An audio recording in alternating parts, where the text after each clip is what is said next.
औज़ुबिल्लाहि मिनश्शैतानिर्रजीम बिस्मिल्लाहिर्रहमानिर्रहीम। वीवर्स अस्सलाम वालेकुम। वीवर्स, मैं हूं आपका मेज़बान सैयद अहमद समी और आप देख रहे हैं सैयद अहमद समी यूट्यूब चैनल रावलपिंडी इस्लामाबाद से। वीवर्स, आज जुमे का दिन है और जुमे के दिन आपको पता है कि नून लीग पे बहुत भारी गुजरता है, या अब तो मैं ये कहूँगा कि नून लीग क्या पीडीएम भी बहुत भारी गुजरता है। तो कल मैंने जो अपनी वीडियो रिलीज़ की थी उसके अंदर मैंने एक लफ्ज़ कहा था, एक जुमले कहे थे कुछ के इमरान खान को चाहिए कि वो सूबाई असम्बली ना तोड़े, लेकिन वो इमरान खान है, ना होते हुए काम को होता हुआ करता है और रिजल्ट लेके दिखाता है।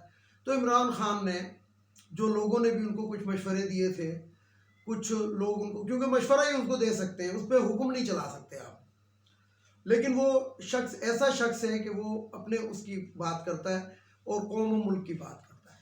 तो उन्होंने कल परवेज़ इलाही साहब ने उनके साथ मुलाकात की और उसके बाद सूबाई असम्बली पंजाब की डिज़ोल्व कर दी। थोड़ा सा शर उसके अंदर हुआ कि आज तकरीबन कोई नमाज के से थोड़ी देर पहले एक शख्स ने एक दरख्वास्त दायर की लाहौर हाई कोर्ट के अंदर के जनाब असम्बली जो तोड़ी गई है इसको कलअदम करार दिया जाए, लेकिन वो रजिस्ट्रार ने उस पर एतराज़ लगाया और एतराज़ के बाद वो लाहौर हाई कोर्ट के किसी जज के पास भेजी। वो मेरा ख्याल है कि वो अंडू हो चुकी है, क्योंकि कल यही अदालत कह चुकी थी कि ये वज़ीर आला की वो है इख्तियार है कि वो असम्बली को तोड़े या रखें। दूसरी चीज़ ये कि उस दरख्वास्त के अंदर एक लफ्ज़ लिखा गया था कि परवेज़ इलाही ने इमरान खान के कहने के ऊपर असम्बली तोड़ी। तो मसला ये है कि जो गवर्नर बलीगुर रहमान साहब हैं, इनके ऊपर कोई आसमानी सहीफ़ा नाजिल हुआ था कि जनाब एतमाद का वोट ले लो। इन्होंने भी तो शहबाज शरीफ के, राना सनाउल्लाह के, चुन्नू मुन्नू के कहने के ऊपर ही ये एतमाद के वोट का शर खेला था। तो 12 इस बात को भी इधर ही रोक देते। अब मैं सिर्फ आपको एक बात बताना चाहता हूँ। सबसे पहले तो मैं आज कराची के जो महाजिर लोग हैं, जो अपने आप को महाजिर कहते हैं, वो महाजिर नहीं है बेसिकली। वो पाकिस्तान में पैदा हुए हैं, पाकिस्तान के सपूत हैं, पाकिस्तान की नेशनलिटी होल्डर है, पाकिस्तानी और मुहिब्बे वतन पाकिस्तानी है। उनको मैं सिर्फ एक मैसेज देना चाहता हूँ, क्योंकि मैं 25 साल कराची के अंदर रहकर आया हूँ और कराची के अंदर गलियां तो क्या, गलियों के गटर तक मुझे जुबानी याद है कि फलानी फलानी जगह पे फलाना गटर है। तो मैं कराची को इतना मैंने देखा हुआ है, मेरी जवानी पूरी की पूरी कराची में गुजरी है। तो कराची के जो लोग हैं, खुदा के लिए, जिस टाइम मैं कराची में भी था तो मैं, जो मेरे यार दोस्त थे, जो जिनका ताल्लुक एमक्यूएम से था, ये शेरशाह भरा पड़ा है मेरे यारों दोस्तों से। Korangi 1 number, 2 number, 3 number, 5 number, 5.5 number, ये जितना भी एरिया है, भैंस कॉलोनी और इवन के ड्रिग रोड का इलाका, ये मेरे वो लोग थे कि यहाँ पे मैं जाता था, मेरी एक बहुत बड़ी गैदरिंग है इस इलाके में। तो मैं इनको ये कहता रहता कि ये जो तुम्हारी एमक्यूएम है, ये आप लोगों के मफादात के खिलाफ काम करती है। मसलन ये बोरीबंद लाशें जो देते थे और कराची का अमन और सुकून 1 मिनट में तबाह करते थे, पूरा कराची बंद करते थे, किसका नुकसान करते थे? ये वहाँ के अवाम का नुकसान करते थे, वहाँ के लोगों का नुकसान करते थे, वहाँ के लोगों को दहशतगर्द डिक्लेयर करवाते थे, वहाँ के अंदर पदामनी फैलाते थे। तो इसलिए नुकसान किसका था? वहाँ के लोगों को। पीडीएम से एमक्यूएम ने मुतहद होके, यानी कि तीनों धड़े मिल गए, जिसमें वो जो टेलीफोन ऑपरेटर है वो भी मिल गया। अब आप मुस्तफ़ा कमाल की बात करो, इन्होंने ये धड़े एका करके और इन्होंने क्या किया कि जनाब पाकिस्तान पीपल्स पार्टी के साथ मिलके, जो खोस्ट जमात है, जो सिंध के खोस्ट सूबा है सिंध, यानी कि जिसके अंदर स्कूल नहीं है लेकिन टीचर्स हैं, तो इस किस्म का सूबा है और उसका वो पैसा जो है वहां के वजीर और मुशीर खा रहे हैं। तो पीपल्स पार्टी के साथ मिलके एक गेम खेला कि इलेक्शन से, बल्दियाती इलेक्शन से 2-3 दिन पहले कोई इस किस्म का मरोला करके और बल्दियाती इलेक्शन हम लेट करवा देंगे, उसके बाद एक नोटिफिकेशन दायर करा देंगे। नोटिफिकेशन क्या, बल्कि जिसे कहते हैं कि गवर्नर की एक समरी आने वाली थी। हुआ क्या कि गवर्नर साहब को राहत जो थे, क्योंकि वो टसोरी साहब जो है ना, वो हराम और हलाल जो है मिलाकर खाते हैं, तो हराम की मिकदार उसमें ज़्यादा थी, तो रात उसकी तबीयत हो गई ख़राब, टसोरी की, कमरान टसोरी, और ज़्यादा ही कुछ उल्टियाँ कर दी और ऐसी ऐसी उल्टियाँ कर दी कि गुमान होने लगा था कि कहीं कोई और मसला तो नहीं है। तो बहरहाल वो हॉस्पिटल में एडमिट है और उसकी वजह से वो जो ऑर्डिनेंस था वो रुक गया। लेकिन इन्होंने गेम खेली अब इधर क्या है कि इलेक्शन कमीशन जो पहले ही बदनाम है, बिल्कुल बदनाम है, जमाना है पूरे पाकिस्तान में क्या पूरी दुनिया में बदनाम हो चुका। इस्लामाबाद का इलेक्शन उसके मुंह पे कालक बन के मल दिया, अदालतों ने भी मल दिया। हालांकि अभी तक इस्लामाबाद हाई कोर्ट ने एक्शन नहीं लिया तौहीन अदालत का, लेकिन बहरहाल कालक लग गई। तो इलेक्शन कमीशन ने कहा कि ये भी तमाम कुछ हम पर आ जाएगा, जिस तरह इस्लामाबाद के इलेक्शन का हुआ था कि 2 दिन पहले मुलतवी करवा दिए थे। इसलिए उन्होंने कहा जी कि 15 जनवरी को हर हालत में 15 जनवरी को हर हालत में बल्दियाती इलेक्शन होंगे। उसके बाद जो लोग हैं, तो मैं आपको सिर्फ महाजिर लोगों को यह बताना चाह रहा था जो अपने आप को महाजिर कहते हैं, खुदा के लिए अपने आप को महाजिर मत कहें।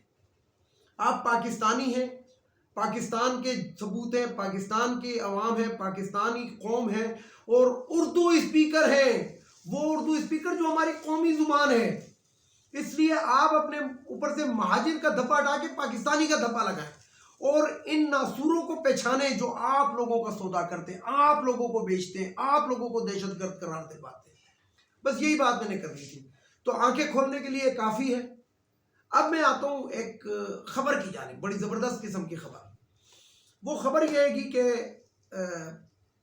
इस्लामाबाद की चूल्हें हिल चुकी हैं और किसी भी टाइम शहबाज शरीफ फारिग हो सकता है, किसी भी टाइम, क्योंकि ताकतवर हल्कों की तरफ से पैगाम आ गया है।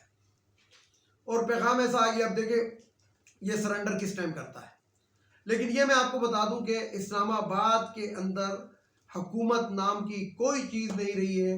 और राना सनाउल्लाह, वो जो मूछों वाला चुन्नू मुन्नू है, पता नहीं है वो चुन्नू है या मुन्नू है, ये मुझे नहीं पता, कार्टून मैंने ही बना के शेयर किया था, लेकिन मुझे ये नहीं पता मैंने चुन्नू किसको कहा था, मुन्नू किसको कहा था। मैंने 2 ही तस्वीरें बनाई थी। तो वो जो चुन्नू मुन्नू है, उन्होंने अपने एक ज़ाती दोस्त से गुफ्तगू कर रहे, वो दोस्त थोड़ा सा मेरा भी जानने वाला था, तो उसको कहा कि अगर ये मार्च में इलेक्शन हो जाए तो कौमी असम्बली के भी साथ हो जाए और जान छूटे और हम इस गन से निकले। तो निजी महफिलों में ये नून लीग वाले ऐसी बातें कर रहे हैं। तो मैं आपको ये बताऊं कि हुआ क्या हुआ। यह है कि वो जो जिस दिन एतमाद का वोट लिया, उस दिन की सिर्फ मैं आपको बात बता रहा हूँ, खबर दे रहा हूँ। 7 लोग नहीं है, ये 13 लोग थे। 13 लोग नून लीग के साथ बकायदा शामिल हुए थे, बकायदा फोन पे बातचीत हो रही थी और डिसीजन हो चुका था कि हम लोग नहीं आएंगे। लेकिन ये खेला गेम किसने?